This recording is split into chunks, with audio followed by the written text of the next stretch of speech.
Good evening and welcome to the TDD show. This is our very first show, and what a way to start it with this evening's guest, Sean, the founder of Trussbuddy Tools. So this evening, myself and Sean will be discussing different topics, as in how Trussbuddy Tools started and several other things. Maybe even discussions on UFOs before Sean is found. Oh, good man, Tony. You threw that there. And welcome to Good the evening, show, Tony. to the show, buddy. How are Thanks you? very much, mate. I'm good. How are you? Keeping well? Very good, mate. Thanks for coming on tonight. No problem at all, Tony. You're a gentleman. I hope you're keeping well. And are you busy yourself? Yes, mate. Yeah, very busy. Yourself?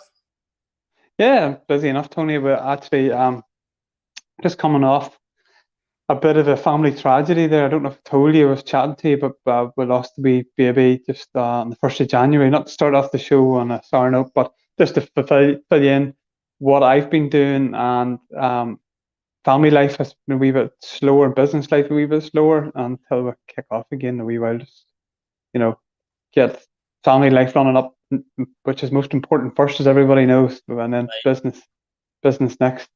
Yeah, family's always the most important, mate. So as long as you're happy and healthy and now, back in a better place now, hopefully. We send our condolences for your loss. No, good man, Tony. Absolutely. Thank you.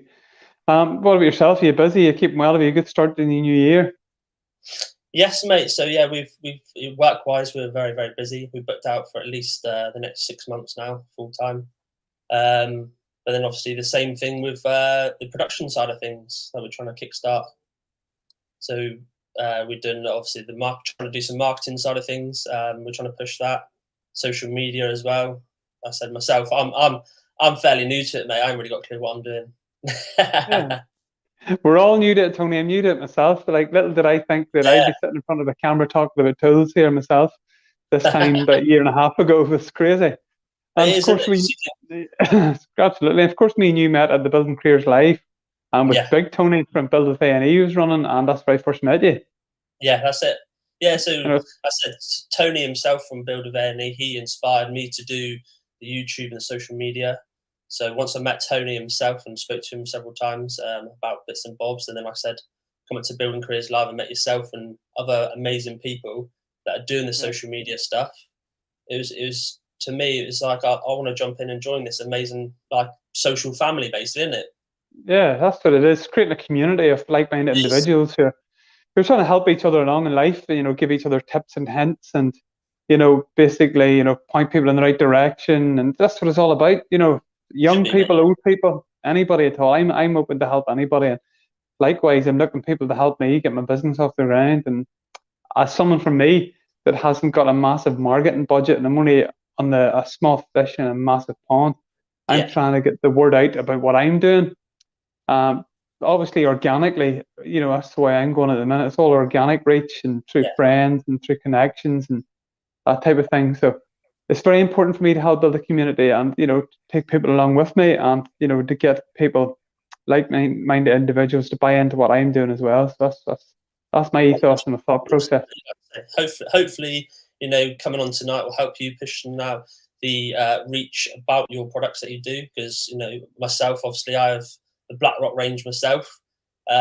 So let's get into it. And can you tell us, mate, how you started Trussbuddy Tools? How did it come from an idea to a business? Yeah, well, absolutely. I'll give you the wee intro and a bit of a story and how it all began. Well, I'm a joiner myself. Started left school when I was 16, and I served my time as a joiner. Mostly doing first and second fix roof and roofing. Also spent some time doing shuttering work and also doing floor and wall tiling. So I'm a wee bit of a jack of all trades in that regard. I do all joinery work. I am still working on site, but albeit limited. Limited at the minute. It was just 1 or 2 days a week. I take construction safety courses where I work taking basically it's the equivalent to the CSCS course. I take the CSR card and every Saturday. I've been doing that for years. So that's sort of how I keep my hand in, still stay on site and still do the construction safety courses. But in the meantime, that's about me. I'm 23 years at it. but about how long ago was it? Probably about 8 or 9 years ago, probably that length of time. We come up with an idea about spreading roof trusses, Yeah. and we had one made by my uncle in a shed out of an old pole, like an old fishing type pole, and like a sturdier version of a fishing pole for the net, that catches the net, Yeah. or catch the fish, and a telescopic version of it. And he put a hook at the end of it that I had designed and told him how to shape it out. This would go over a truss, and we called it Okay. the thrust. We called it the Trussbuddy. Yeah. So we said to ourselves, me and my father, we used it on sites, and the big turning point was I spread a roof one day on my own with a farmer and a plumber. And I said, I've definitely got something here. If I can spread a roof for these guys, get it braced, spread safely, very limited scaffolding. And I said, there's definitely a market that's here. So I got the Trust Body brought to life basically through, designers, Yeah. grants from Invest NI here in Northern Ireland, and, a bit of my own money, quite a lot of my own money actually. And, I got it patented, and I got it brought to life, and just basically to work on prototype to really, really good standard working prototype. And I used it and I've done demonstration videos with it and entered competitions with it here. In new invention competitions, done really well. Won prizes, won cash prizes as well with it. £1,000 here, a couple of £1,000 there, £5,000, different occasions. So there was an appetite for it. So I said, right, well, we'll try to get this taken further. So we did try to get it taken further. So we started to go to different type of engineering like firms that would potentially make it. And we brought it to a couple here within Northern Ireland and South of Ireland. But they all come back with the same sort of figure. It needs to get tooled first off as a Right. brand new tool. So you need to get machinery done, and it needs to be tooled, and moldings and injection moldings and 3Ds, all these different things that I had no idea about. And then it needs to be put into a run. And the minimum order run usually was coming around about 30 to 40,000 pound Right. plus Yeah. your machining. You're talking about another 20,000. So you're talking 60,000 pound just It's a to lot. have a lot of money, just to have it tooled and machined and run it and done. Never mind advertising. How am I going to advertise this? Where am I going to get it? Labeling. Loads of things. You're probably going to run into about 90 to 100,000 pound by the time it was all done. So, but I said, right, this is a bit out of our reach. We did get it patented. This fully patented it with PCP and European and worldwide patent pending, and we have it all done. So I said, right, what else can we do here? In the meantime, and I said, right, COVID had just wasn't just started yet. So I said, right, let's scour the market to see if there's any tools out there that potentially, aren't really, that nobody's doing anything different here in Europe, basically with them. So we looked abroad. We looked obviously in Canada and America and Australia, and we've seen that there was a big appetite for tool belts. And I'm a joiner myself, so something I knew a lot about.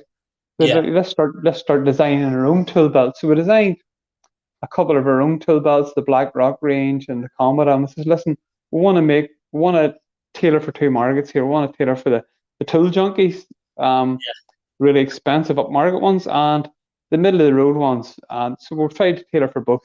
So we started off designing different colors, brands, different types, materials. Prototyping took a long, long time, nearly a year and a half. Prototyping was a long, tedious process, and eventually got to a stage like let's launch these here. Let's do a bit of a run.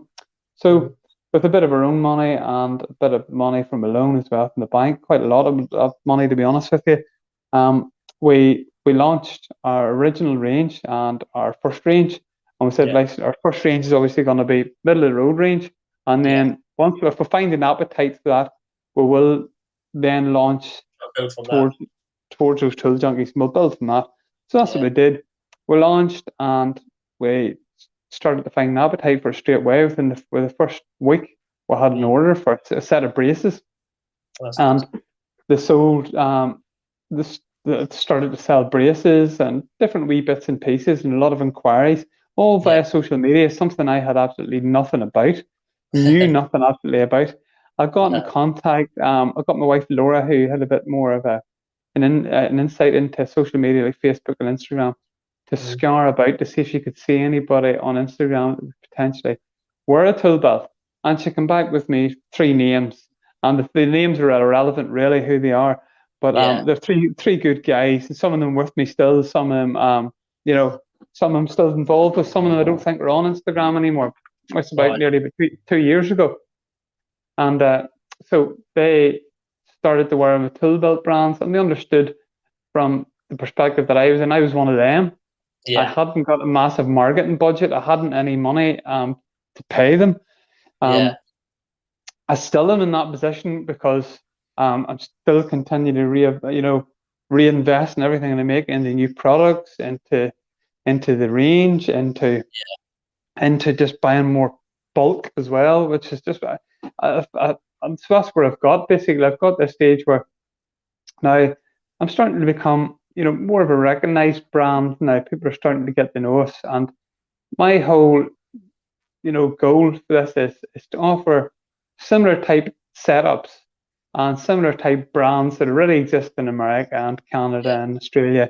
Fantastic brands, and I was never that sort of guy who would knock anyone else's brand. I love what they're doing, and I'm just doing something different, something similar to what they're doing, but my wee spin on it. That's really all it is.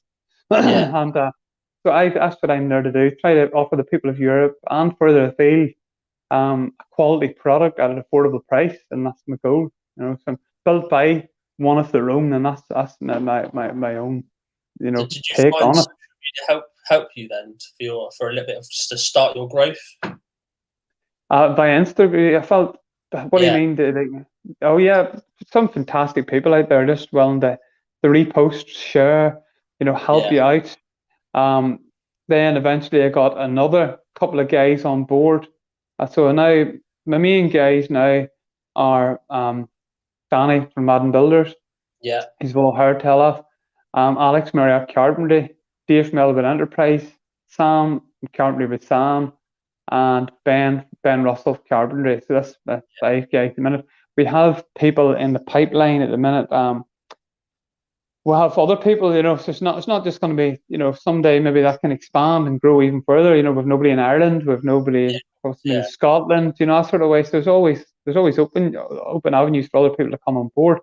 But we're looking out now for different markets as well, like possibly Canada and America and Australia, Spread the word further afield. Scandinavia. Yeah, to help the word get out there further afield. Absolutely, that's what we're trying to do at the minute. Like I said, the 5 guys you've got on with you now are top lads, aren't they? And the work they do is amazing, and the content they do as well, especially Carpentry by Sam, is unreal. This stuff he does. Yeah, the lads, them guys, you couldn't ask for better guys. And you know what? Regardless of of business, that they're genuinely are my friends as well. So, and as you know, we all run bar Ben. Like I'm part of a live Instagram chat and podcast that we do as well. You've been on it, Tony, as well already.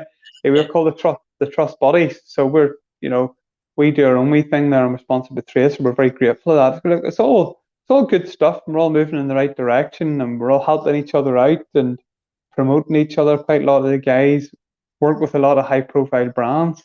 I've been fortunate enough myself there recently just to be sent stuff to Snickers. I never thought that would happen, and these things happen. Yes, it's just so nice for it to, maybe they can see me as potentially something that's going to go somewhere. So so maybe want to get on board early.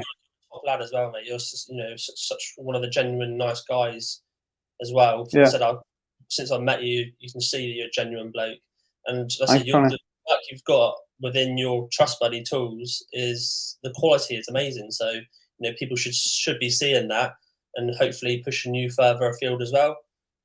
Yeah, absolutely. Thanks very much. That's what it's all about. It's trying to get the word out there on a limited budget and limited. What we're doing here is like small family business. My grandfather and his father used to have, and his brother used to have a hardware store in Kilkeel, area where I'm from. It was called McManus Hardware and building supplies. It's one of the first in our area in Kilkeel, and it actually went bust many years ago. So me and my father said, wouldn't it be brilliant to be able to replicate something like that and get it going again? And look, that's where we're at. We're not a bricks and mortar store at the minute. We do sell stuff out of a store here when we need to. But our ultimate goal would be to get like other brands on board and not just become a tool belt brand, become a brand. That's why it was always called Trussbuddy Tools. Yeah. To so we can expand that. It's just not confined to tools. Limited to belts. Absolutely not. No, it's not. We want to be known for our belts. Obviously, it's Trussbuddy tool belts, but we also want to be known as Trussbuddy tools. My ultimate goal is to, to have belts, and I have all these crazy ideas like fishing rods, freaking knives, crazy stuff. Like, I'm big into camping as well. I love camping and I love the outdoors. So I'd love to incorporate the outdoors into my product range some stage, other people's brands and other people's products. And that's my ultimate goal with it all. But I don't know if I'm going to be able to do it overnight. And it's just going to take time. Those things, the growth takes time, doesn't it? Yeah, it absolutely takes time. It's just goes everything in life. Sam's I can't really buy Sam there. It's actually commented there. So good to see Sam. As you say, Sam's one of the best guys you can meet. So good to see Sam. Thanks for watching, guys. Appreciate it. Massive support. It's a big coup to get Sam on board. Sam was. I'm not going to mention any brands. He's not. Just loves tools. He's a tool junkie, and that's the biggest thing about him. He's obsessed with tools, isn't it? Yeah, he's one of those guys that's just obsessed with all tools. Like he's every tool under the sun, and I don't know how his wife Jess puts up with him. He probably spends a fortune in tools every month. He's fortunate enough now to be working with some fantastic brands like Makita as well. So he's very lucky in that regard too. All good guys, So all really good fellas, every one, and I'm associated with us. That's the beauty of it. And let's talk about, because it's every Thursday you do your live as well, isn't it? So let's talk about that. Yeah, as well. Every Thursday we do our live, and what started off as Alex and myself on a live chat, basically just having a bit of banter, having a bit of crack, grew into something bigger. And it could only have grown that big through the help of Dave from Elwood Enterprises. Hoodies, bringing on sponsorships. Sam with his fantastic editing skills, like his editing skills are possibly the best, if not in Europe. In Europe, in social media, and in my opinion. You've got Danny who does all the organising behind scenes, and you've got Alex. Alex is doing his bit too, organising things behind scenes too, where this could potentially go to as well with what we're doing. It's not just going to be confined to Thursday nights, but massive plans for it. So all the boys are doing their bit. And listen, you've got a collective, decent mindset where you want to grow to. You've got goals you want to try and reach. It's what it's all about, isn't it? Absolutely. I could never have, or me and Alex on our own could never have taken it that far. It had to be brought on as a collective, and and no one has ownership of anything. There was talk at the time we were going to change the name, and it's called the Trussbuddies now. And I totally tried to distance myself from the Trussbuddy life to what I'm doing. It's it's obviously a play on words, and I'm grateful to the guys that kept my name on. But the thing is, I'm very grateful of them, but it's their thing, even more so than what it is mine, because these guys are all big social influencers here on this platform, and I'm only obviously a wee small fry with 6,000 followers, but they're the big some of the big players on here, and so they the big draws and getting guests on, and people want to come on with them. So I'm just riding in their coattails, to be honest with you, and in that regard, to be honest. But I'm glad to be. I'm glad to be in with them. At a time? What, Tony? Yeah, two of us always come on at a time, so it's easy. You have two guests as well, then, don't you? Yeah, with always two guests. So this week I think it is Danny and Alex, possibly. I'm not too sure, or Danny and Sam. I'm not too sure. If some of them, I don't think Dave can do it. He's busy working, I think. But it's always good. I think they have two people on this week. One on from Australia, actually. So nice. A girl on from Australia. It's going to be a first. So there's a girl on from Australia, and I'm not too sure who the other guest is. Danny does the organising. Who they are? So don't give too much away. Sorry, Alex. Alex isn't to give too much away. I'm not. Yeah. So not give too much away, but it is going really, really well. And listen, the guests love it. The big thing about our live is a lot of other people do lives, and a lot of Yeah. other people were doing lives, around the same time as us. The beauty of what we do is we like to make it a platform to everyone to showcase what they're all about. The wee guys and the big guys, like That's what it's some of the about, isn't big, it? yeah, like when we were first on it, I'll give you a prime example, and I'm not too sure. I think it was myself and Dave up possibly on with Phil from Driveways and Gardens. I always know Phil from Driveways and Gardens. I still call him Phil from Driveways and Gardens, but he's changed his name to a proper Yorkshire Builder. Oh Phil. yeah. Everyone knows Phil, and but such a down to earth guy. Like Phil, possibly 80 or 90,000 followers, but Phil was still willing to come on. He's that sort of guy. But it's a Yeah. platform for everybody to showcase what you're about, to help each other out, to build a community of like-minded individuals, to showcase their work, to showcase who they are behind scenes. Mhm. And I think people understand that Instagram and social media is now an area where they can showcase what they're all about and showcase their business. And Yeah, like there's women sitting in their house and they're going, I love paneling, I'd love to get a panel. Is there anybody definitely. that's paneling in my area, And they're Yeah. like, oh yeah, fucking Dave does it, Alex does it, or Danny, Sam, Yeah. I'm just using Do this our one, guys, Ben Russell. There's loads and loads of people out there that you can say, oh look, you're Nottingham, you can look up George or Dean. You're in, yeah. when you're in London, you can look up, Sam Edwards. That sort of ways. If you want a bit of Thailand done, take a wee look at Ben Broad from Broad Landscapes. That's the type of environment that is where you That's people. it. That's There's a my nice community, isn't there? That's the whole idea, which is nice about it. You can all talk to absolutely. each other as well, not even if you've not even met anyone. You can talk to them, ask them a question. Everyone's really inviting, which is the best thing about it all. Yeah, absolutely. And as you say, no one needs to see each other face to face, but you know each other. So Yeah, I've met. Dave's there, for example. I've actually stayed in Dave's house. Um, you know, I've been to Dave's house a couple of times. I've met Dave's wife. I've met his kids. yeah, I mean, such lovely people. I've had a Chinese with them and a couple of beers, and I was over in England there at a safety event in Birmingham as well. And they came to meet me. Okay, so we've become friends as well with all these guys. Alex was over in Dublin, and me and my wife met him and his wife, and we all went out together. And like I was over in Birmingham and met up with Sam and met Danny in Birmingham, and yeah, Ben Russell. I met all these guys, all of them, any guy you can think about. Not just the guys that work with me and my brand and help me. yeah. I've met so many other people through social media, and they're all nice people. Well, That's, that's the, that's the good thing about it, isn't it? Well, let's talk about this UFO stories then, mate. While we're on. ah.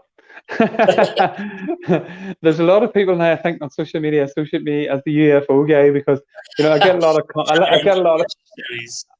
I would actually love a podcast on UFOs because I could I could go down the rabbit hole here with you, Tony, on UFOs if you really want me to. So, what do you know about UFOs first, Tony, and then I'll enlighten you. So, what do you know about them, and what do you know anything about them, or do you what Really, mate. anything at all? Are you Not a really. believer first before you hit the exit button on on your uh, on your Yeah, program? I do believe, mate. I do. You do believe? I Okay. do. I think I have seen one personally before. Wait, but tell me what happened. I'd love to hear that. So I was working with me, my dad at the time. We're hmm driving on the way home, and there's a strange. I can't explain it. It's a weird shape just in the sky in the distance, and I was fixated on it. So I was just staring at it the whole time. And Yeah. all of a sudden, within a split second, it was from here, and I'm talking 20 miles away. Within a split second, it was just gone down. It was just floating down that end, Wow. So and I here, couldn't. back at I was like, "What's this about?" yeah. That's definitely UAP, Tony. They don't call them UFOs anymore. It's It was called UAP. mate. I I've always been as big into UFOs. Like people would tell you, from around home, friends of mine and stuff. Something I've always had an interest in. Like I've watched the X Files, every episode of the X Files when I was growing up. I was a Mulder and Scully fan. Um, Yeah, I love the stars, telescopes, looking at the stars. I've just always had that interest. I love Egyptology. I love, you know, Sam definitely joined me in that one. He loves UFOs. Can't remember Sam Obviously, actually loves he loves UFOs as well. He's big into them as well, believe it or not. I'm into all that type of stuff. Like I listen to quite a lot of podcasts as well. To like somebody said, well, this conversation escalated quickly. Okay, so that's a good one. Perfect point. Bob Lazar and Joe Rogan. You'll definitely lose your mind in that one. You have to listen to the Bob. Have you ever heard tell of Bob Lazar, Tony? No, Ah, Tony. Where have you been living? Seriously, where have you been living? down now, mate. Bob Blazer's coming in a minute. I'll tell you a wee bit about Bob Lazar, and you can watch it. Okay, so Bob Lazar is he's a guy, and he lives near Nevada. Okay, and he worked in a he worked on a base. He said he worked in a base called Los Alamos. Okay, so it's an area close to Area 51. Okay, it's not Area 51 like everyone thinks about. And basically what happened, he said he worked in this area. Okay, and what happened? Sorry, I have a cough. He worked in this area, and he said he got to reverse engineer alien spacecraft. Okay, so he was taken in here. He was given this job because he was able to put jet rockets and engines on cars that nobody else was able to do around this time. He was seen as like a brilliant mind, and he wasn't like one of the best minds in the world, but he was able to reverse engineer things and do things. So he was brought in to work in this place, and he was only given small tasks to do. He wasn't given the overall picture. Flat Earth episode. Yes, definitely. I'm not a flat earther, but I do believe man hasn't been to the moon. If you want to touch on that one as well, so definitely don't believe that one. And so basically, what happened? He was reverse engineering this technology, and he said they seen when he was there 6 other spaceships of different types. Never seen no aliens. He doesn't believe he's seen any aliens. Different types, and he believes the government have had these in their possession for years and years, hundreds of years, and they only give people from industry small snippets of the work on them. He believes that like, that's just where touchscreen technology came from, fingerprint bone scanning. Loads and loads of our new technology has come from this through reverse engineering. These things have either crashed here or they've been dug up. Quite a lot of them he believes have been dug up as well. But he also believes, so he basically was his wife started cheating on him, and his wife was cheating on him, and the government found this out through phone calls. So basically they took him in and said, listen, your wife's cheating on you. They had to break it to him. He went a wee bit mad, so he started to take friends out. What? He's having an affair with Margaret the alien. Do you think so? He wasn't having an affair with aliens. So she basically said, said, come on out to the Nevada desert. He took his friends out, and they basically seen these things been tested on by the government in the sky. Yeah. So this was happening. He's basically caught out what he was doing, showing people, and he's basically told, right, we can't work here anymore. He went to a fella called George Knapp, who's like he's been like one of these off-the-cuff reporters, and George Knapp reported this and put it out on the TV. It went worldwide, went global. There was a guy here. This actually went global all over the world at the time. It's massive worldwide news, massive publicity about it. And then basically, that's why he wasn't killed. Basically, so it basically lost technology, Sean, can't be done again. It's not lost. It's not lost time. Basically, what happened is he lost his job, and he's still stuck to the exact same story. He's been on Joe Rogan. He's been in loads of different things. He has his own, program on Netflix called Bob Lazar Area 51. But he's stuck the same story since this happened to him 30 years ago. And it's quite coincidental that this all happened out near Roswell as well. You know what I mean? I'm a big believer that Roswell did happen, and the government just quickly cleaned it up, tidied it up, because listen, regardless if you believe in your religious affiliation or background at all, that's here nor there to me. If people were told tomorrow morning that there was UFOs and UFOs crashed here and they've been here and have them here, it would just totally question everything in mankind. People wouldn't be able to fathom it. They'll be like, "What's this guy? What's happening now? The world as you know it would totally change." So the government had to keep it under wraps, and so there's loads and loads of other things I could tell you about. I want to briefly touch on one before we move on to a different topic here. I know I could eat up a lot of your time here, Tony. One more thing you should watch. I know Sam's watched it as well. It would be there's a guy called Lieutenant Fravor. He's also been on Joe Rogan podcast. If you look him up, he was a Navy pilot. He flew fighter jets. Okay, fighter jets. And he was like a captain in the Navy. And he said they were told these basically objects had been seen out of about maybe 50 or 60 mile away from where they're the USS Nimitz. It's called.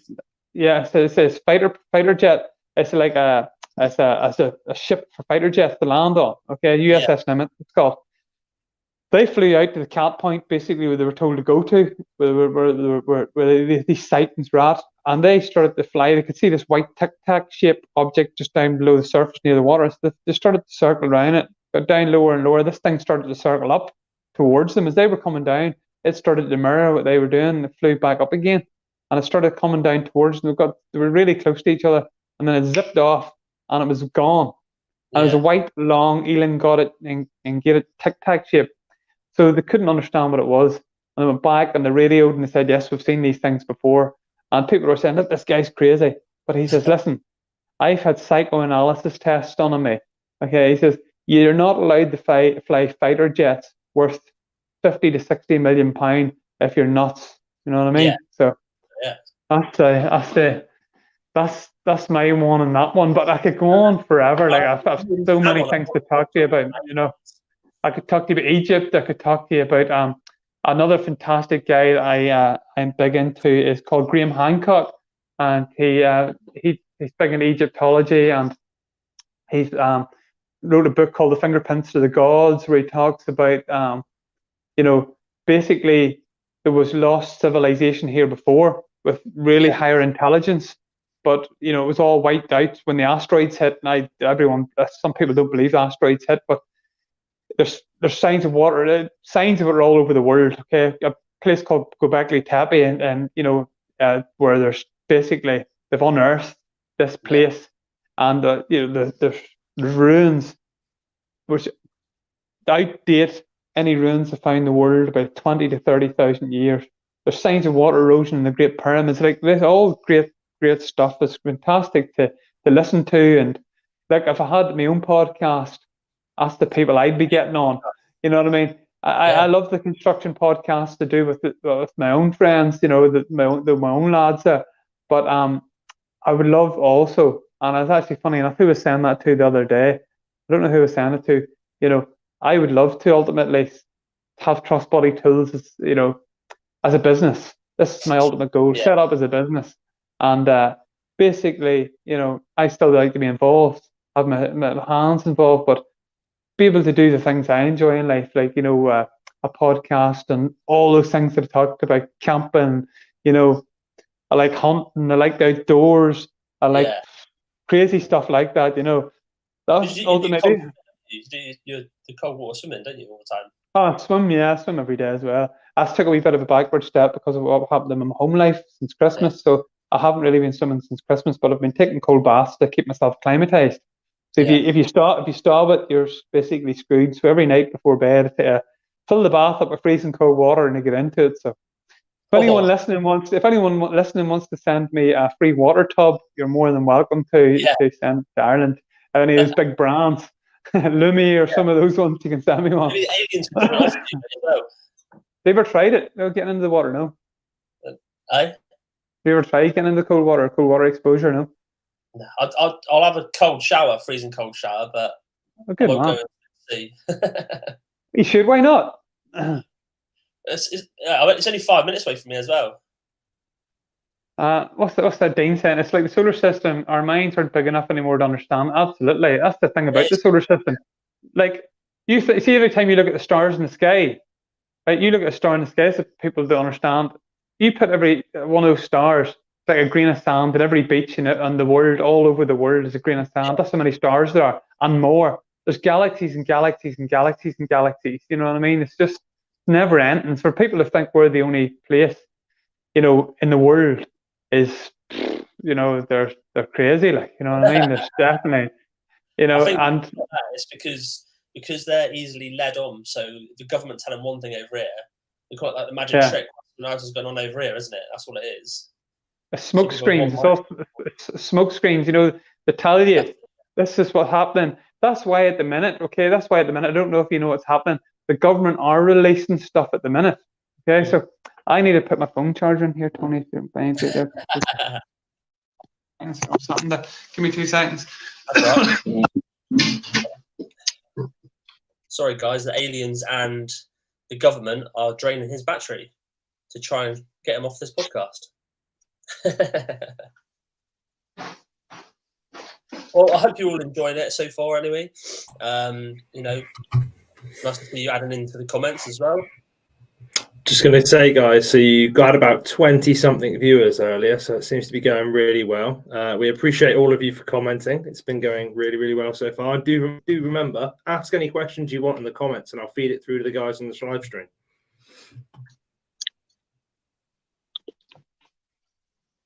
Make sure, if you haven't already as well, check Trussbuddy's out on Instagram, so Trussbuddy Tools, on Instagram. He's also on LinkedIn as well, so make sure you go head over there, check him out. Like I said, his tool belts are amazing. I have them myself.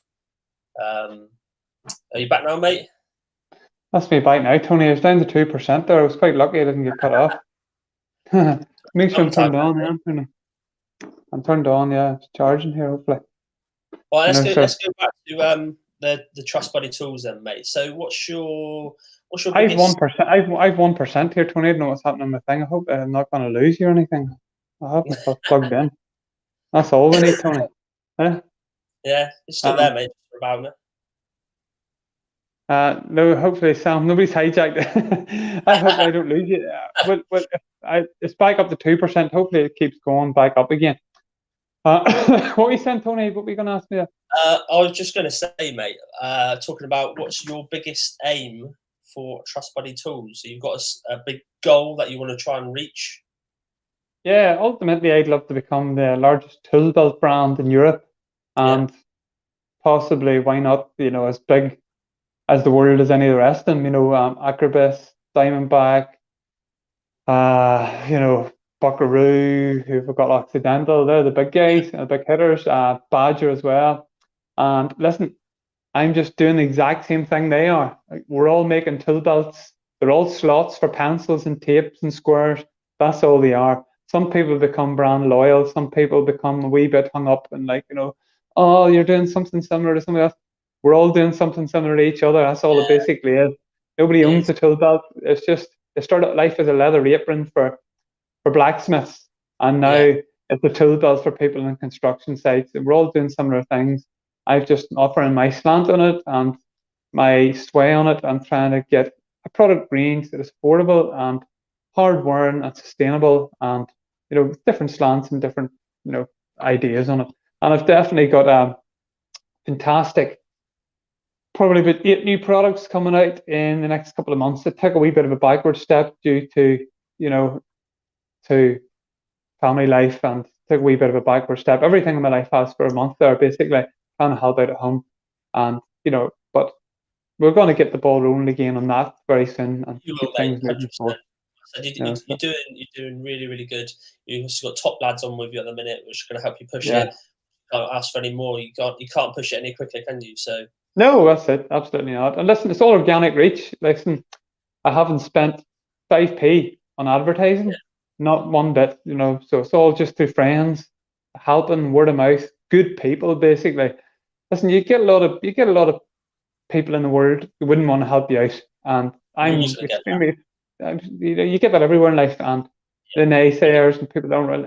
I've genuinely met some of the best people you could meet, and I could drink a pint with them anywhere in the world. That's the truth. I could, that sort of people, down to earth. The beauty about what I always find that I've done, with my brand, and what probably warms people possibly to me and what I'm doing is I'm one of their own. I've stood in the gutters, I've stood in with welly boots on, or soaking, doing shuttering walls and on roofs getting soaked and the rain running down my backside. I've got shouted at. I've come into work hungover and dying, maybe with 2 hours sleep and laying in the back of the van sleeping on the way down the road. I had my shoelaces tied to chainsaws and got out of the van and pulling out after me. I had all the crazy things done to me, and I'm one of their own. That's the beauty about it. And I think that's why people more can affiliate possibly with what I'm doing, because I am just like them. That's the beauty of it. Okay. Yeah. What color? The big question, Sean, we want to know is what color power tools? Oh, what color power tools? There's a lot of questions with that one all the time floating about social media, isn't there? I probably tend, which I've always have done, is to sway towards more Makita, to be honest with you. Yeah. Listen, I've got a trend router off Sam there. Actually, bought it off Sam, currently with Sam, because I needed a new one. Actually, sent me his old one. He's more of a Makita man, and I do like Makita myself. I actually got myself a new Makita grinder there if I'm going to do tiling as well. But I'm not really brand loyal, to be honest with you. So if any brands are listening, I'm not brand loyal. We sell them all in Trussbuddy tools. If there ever comes an opportunity for me to sell power tools, I'll be selling all power tools. There's some fantastic, tool brands on here already selling power tools, already. Like I'm going very soon in the coming weeks to see Monster Power Tools, and they're a brand actually not too far away from me, and some lovely guys, and we want to do something together. And look, I'm not in a position to stock products in their store because we aren't big enough yet, and just the overheads and different things. And it works best to sell online predominantly in a minute, but it's something we do want to look into getting into stores. But it's going to take time. You can't just rush ahead, go into it full steam ahead.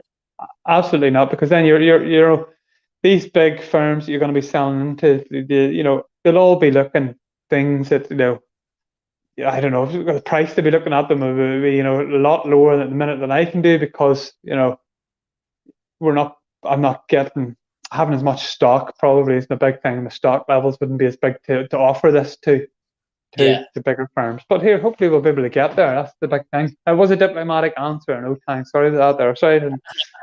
Probably. Okay, so what about you? Anything else, Tony? I was always a Makita man, and then I started swaying over to DeWalt. Oh, DeWalt? Why? Because at the time when they had the FlexVolt batteries, I thought the batteries were just second to none compared to the Makita batteries. And Makita, I felt at that stage, were very stagnant and they weren't growing as much as DeWalt. The tools that DeWalt were offering at the time, so I started creeping over to DeWalt, and then I slowly added DeWalt, but still got Makita, so I've got both. Oh, that's good. You've got both. I think a lot of people, when they come back, see, when I first started out working, my very first battery drill was a DeWalt drill. And then I was working for a guy, and we were doing then timber frames for a long time, and he was buying healthy, everything healthy, and I loved healthy. Healthy was so robust, it was strong, sturdy. Not that you couldn't break healthy. Like see healthy cordlesses, drills, impact. Obviously fucking healthy guns. You couldn't bloody break them, but they were brilliant things. So solid, but they were so expensive. They were never really, if you were going to buy something healthy, you're hundreds and hundreds of pounds. So I think that put a lot of people off, the working man off a lot of healthy stuff for a long time, didn't it? The price of it. What's they say? Disney to Walt. Here, is that a friend of yours? Yeah, that's James E.A. works with us. There is a 40-volt Makita range out there at the minute as well. And I know a good friend of mine actually, advertises for them, and it's, works for them as well. I know that's where I saw his content on the 40-volt stuff, Sam. Your content on that was unreal. Yeah. Very, very good. It's his way of doing it. It's his way of doing it too, though.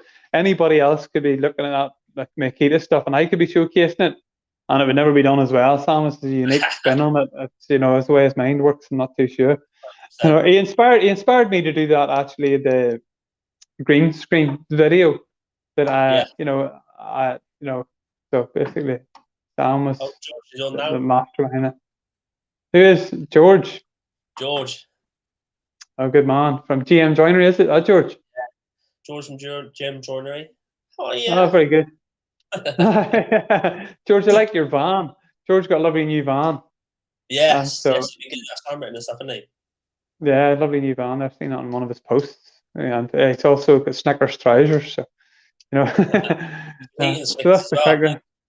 Are you busy yourself, Tony? Do you like you take on all contracts? Do you? You do like from Yeah. fittings right to the roof? Do you everything?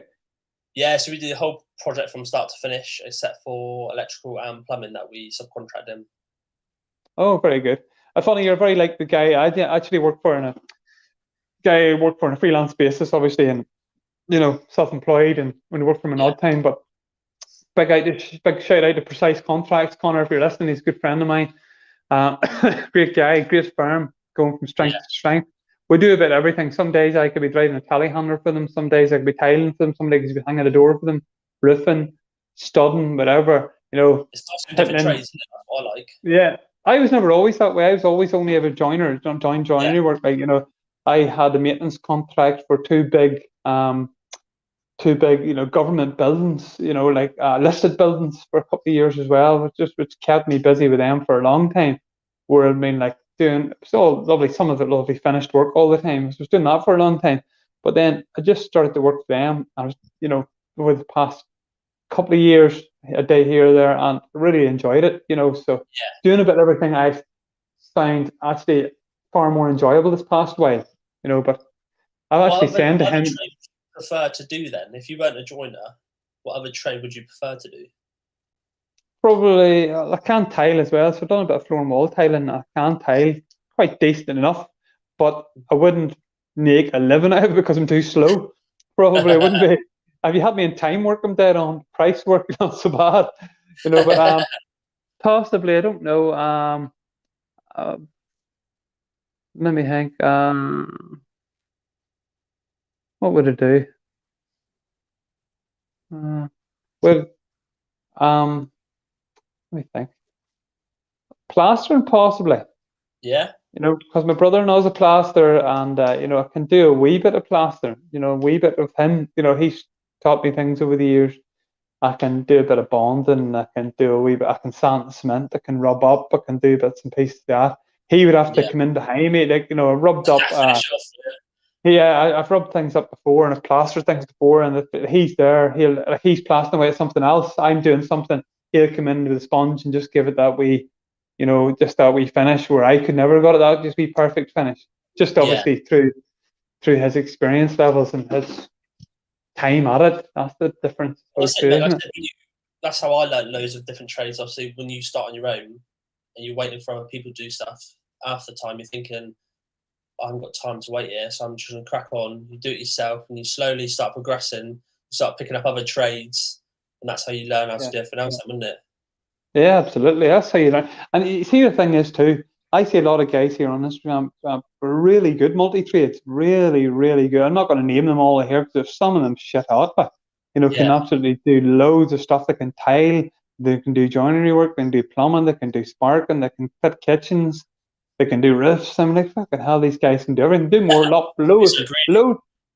more things than I could do. I couldn't, like, I possibly could, like, you know, I've done them before years ago, fit kitchens, like, you know, we basic kitchens, but I couldn't do kitchens to the level that some of the guys on here do. Just couldn't do it.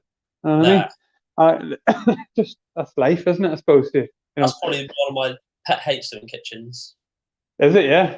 Yeah, just I don't know why. It's one of those jobs that just really irritates me. Yeah, there would be. Just kitchens are so finicky after a while. The little bits and it's so time consuming. Yeah. Okay. So some good guys on there. That's the truth. What do you think, Tony? Yourself, what's the future for yourself then? So for ourselves, we've got a lot of potential stuff in the pipeline. And what's your game plan with social media then? Basically, just showing it up. So locally, trying to show our work to try and secure more work.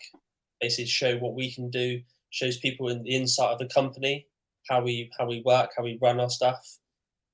And then just basically sometimes you see other people that have got tips of how they do things, and you think, well, that's good because I do it this way, and then you show your perspective on how you do something as well. That's what I like about the whole community of watching other people's content, because then you're taking in little snippets from other people, add it to your work, and then it's just that's what I like about it. And you're growing yourself as well. Yes, absolutely. Yeah. No, Main that's thing good. we're Yeah, trying to do is the biggest thing for us now is trying to get the youth into the industry. right. Okay. So Good man. that's our Absolutely. biggest thing now. So I'm in talks with our local colleges and stuff like that. So we're trying to try and get the youth into the industry, try and make it, because I don't know what's like for you, mate, but for us down here, it's really, really hard. There's not much youth coming into the industry, stuff like that. Trying to get new youngsters in, it's not happening. I taught woodwork for a couple of years in a local training centre. I'm here back to 14 years ago. Just basically during the recession, just not far, probably around the time of the recession, and that was the only reason it took me to it, to be honest with you, because I wasn't a 30-year man going to work in the training centre, which I believe possibly should be that type of age bracket. I'm not putting off anybody else doing it, but I was probably had about say 12, 13 years done at that time, maybe more. And I was like, probably about 10 years ago. So about 13 years done. And this experience is enough. But I went to a training centre and I was teaching young guys, 15, 16-year-olds, had no interest being there. That's the big thing. Some of them, some real good people. I'm not knocking all young people. But guys just running skill saws through benches and just blatantly breaking things. And that's it. Yeah, they don't care. They don't want to be there. Yeah, like I give you a funny story. Like it wasn't so funny for me, but I was in Lisburn Tech, so you would never heard tell of this place here, and the instructor sent me my head instructor. He sent me down to one of one of the old training centres. Okay, we were going to strip it out of all door frames. We were going to strip it out of all the workbenches and bring them up to this new campus.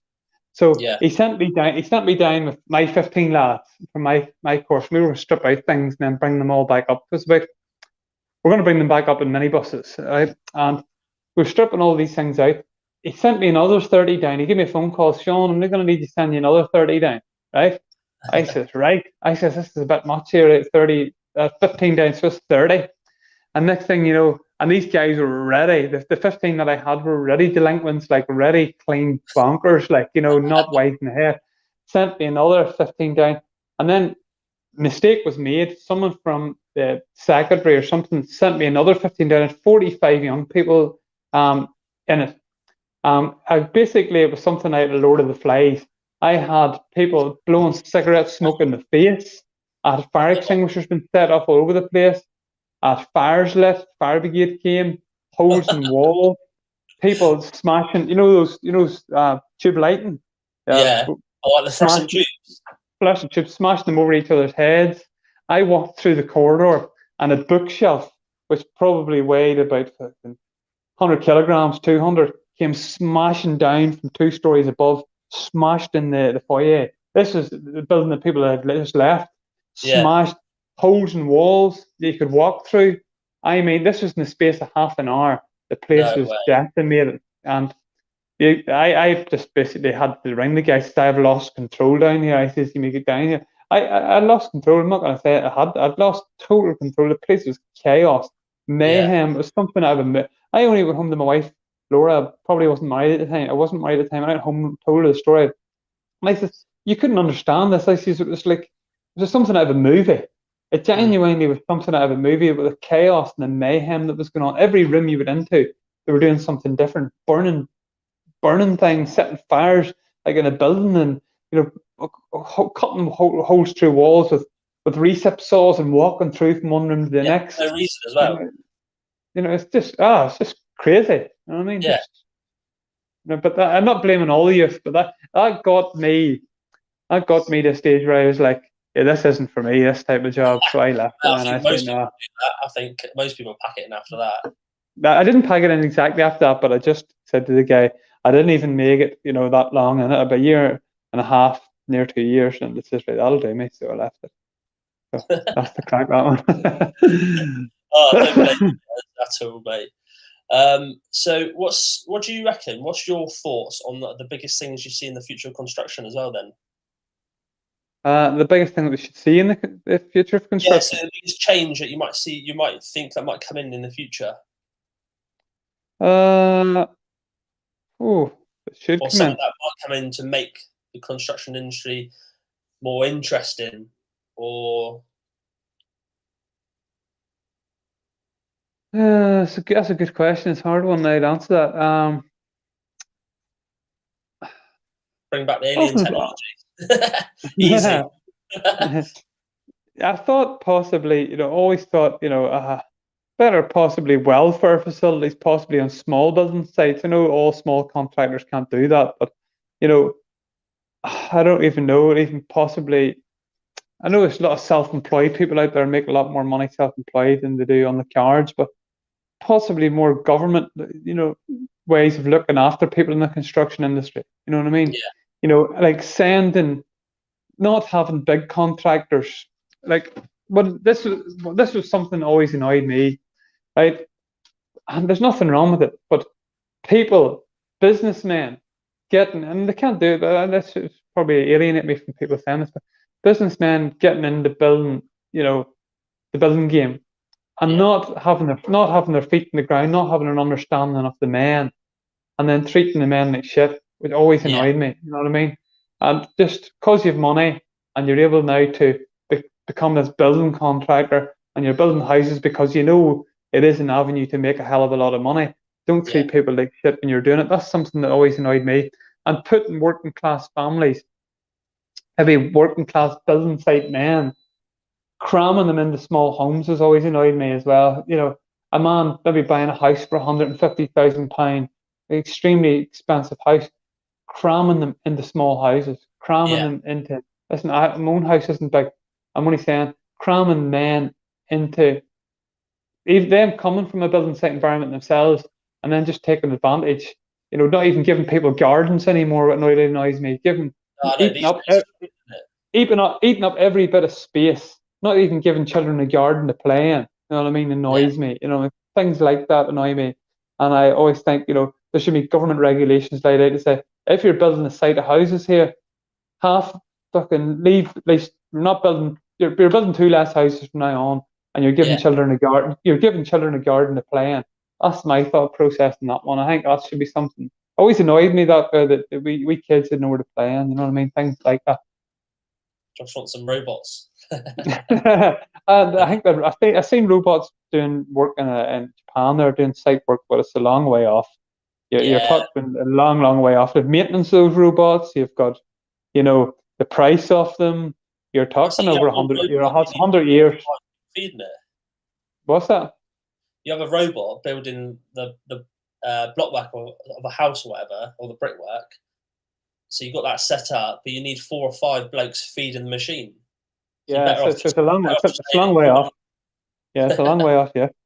All right, mate. Well, thank you very much for coming on tonight. It's been much appreciated. And hope no problem, Tony. Has enjoyed it for our very first show. But make sure, like I said, everyone, if you check Sean out on Trussbuddy Tools on Instagram or LinkedIn. You on Facebook as well, mate? Yeah. Business Trussbuddy Tools is on both. Perfect. So if everyone subscribes to TDD Construction on YouTube, this video will be playable back on our YouTube, and it will be on our LinkedIn as well. But for the future, if you are subscribed to our channel, you will be notified an hour before the next live episode comes out. So next Wednesday. All right. So next Wednesday, we've got another guest. We will not reveal it yet until closer to the time. But thank you very much for everyone joining tonight. And thank you very much for Sean. He has just vanished. Cut off for Tony. There he is. Well, buddy. All the best, Tony. It's lovely. Thanks for having me on. Sean, before you go, one last thing, mate. Can you leave a question that you want next week's guest to answer? It could be anything you want. Funny, construction related, anything you Yeah. want. Question for next week's guest. Who really built the pyramids? That's what I want to know. Yeah. Who do they really think, and how would they build you from the construction industry? How do you think they took a 50-ton stone in the middle of a desert? Okay, 50-ton stones in the middle of the desert, have it aligned through north. The desert where there's no food, no water, okay, and took millions of people into the desert, which wasn't near any civilization, and started to build pyramids for no reason. What was the reason for it? Why did they do it? And how did they do it? And it's the only structure, one of the only two structures in the world is aligned through north. Okay, how did they do that? Okay, hunter-gatherers were able to do this. You know, Yeah. where did they get the food? Where did they get the food from in the desert? Where did they get the water from in the desert? Where did they get all these things? That's it. That's a great question, mate. Well, enjoy the rest of your week, buddy, and I'll speak to you soon, all right? Check out Trussbuddy Tools. We do some great discount if you drop me a DM if you're looking for our Black Rock range. Tomorrow as well. Check out Trussbuddy Live tomorrow, guys, on Instagram, all right? Any of your guys need a tool belt, Tony, give me a shout. Talk to you soon. Take care, Sean. Good night, mate. Bye-bye. Cheers.